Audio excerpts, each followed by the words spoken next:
বাচ্চা নিয়ে আসলো, আমি দূরে থেকে ফলো করলাম। বাচ্চা নিয়ে আসলা যে জঙ্গলে ঢুকতেছে, জঙ্গলে দাও, তখন আমি ফলো করলাম। হুজুর মানুষ একটা বাচ্চারা, শিশু বাচ্চারা জঙ্গলে ঢুকতেছে, সমস্যাটা কি এটা কি ব্যাপারটা কি দেখি। তো এটা সন্দেহ করে রিস্কাওয়ালা বাইরে আমি ধরলাম। রিস্কাওয়ালা বাইরে ঘুরতেছে, আবার ফোনে কথা বলতেছে।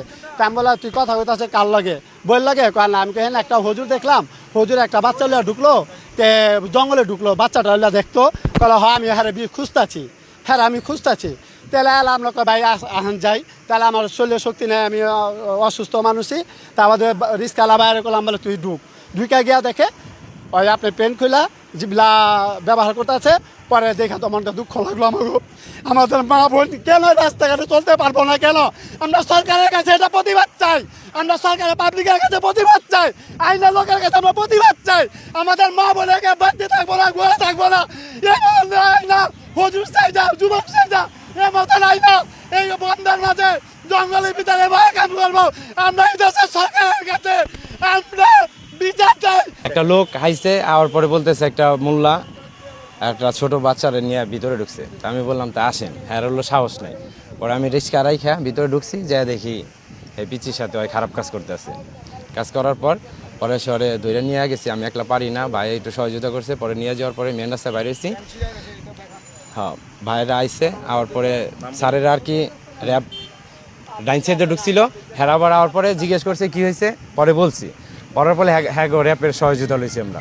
আমাদের র্যাবের পেট্রোল এবং আমাদের গোয়েন্দা টিম আমাদের র্যাব 10-এর আওতাধীন এলাকায় স্বাভাবিক কার্যক্রম করার জন্য যখন দায়িত্ব পালন করে, তখন গোপন সংবাদের ভিত্তিতে জানতে পারে যে এখানে একজন মধ্যবয়স্ক মানুষ ছোট 4 বছরের একটা বাচ্চাকে নিয়ে জঙ্গলের ভিতরে প্রবেশ করে। তখন তারা আমাদেরকে খবর দেয় এবং আমাদের টিম হাতে নাতে এই জঙ্গলের ভিতর থেকে তাকে উদ্ধার করে। এখানে মূলত তার যে মধ্যবয়সী মানুষটা অভিযুক্ত, সে হলো বেগুনবাড়িতে থাকে। তার শাহপরান তার নাম।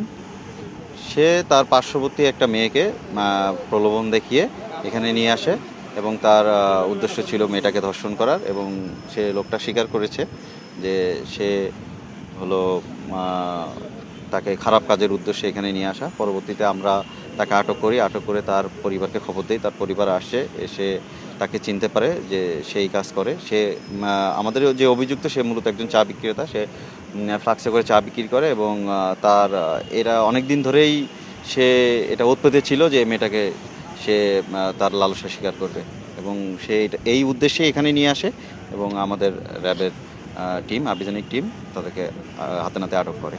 এখন এই বিষয়ে আমরা ভিকটিমের পরিবারকে খবর দিয়েছি, তারা এসেছে এবং এই বিষয়ে থানায় নিয়মিত মামলা রুজু হবে। বাচ্চাটা সুস্থ আছে। আমরা আসলে দুর্ঘটনাটা ঘটার আগেই তাকে আটক করতে সক্ষম হই, সুতরাং সৃষ্টিকর্তার এতে বাচ্চাটার কোনো ক্ষতি হয় নাই, এখনও পর্যন্ত কোনো ক্ষতি হয় না। পরবর্তীতে আমরা তো নিয়মিত মামলা রুজু হলে মেডিকেল করা হবে, সেক্ষেত্রে পরবর্তীতে এক্সপার্ট ওপিনিয়ন পর্ব জানা। প্রাথমিকভাবে আমরা যেটা মনে করছি যে আসলে আমরা তার বাচ্চাটার ক্ষতি হওয়ার আগে তাকে আটক করতে সক্ষম হই।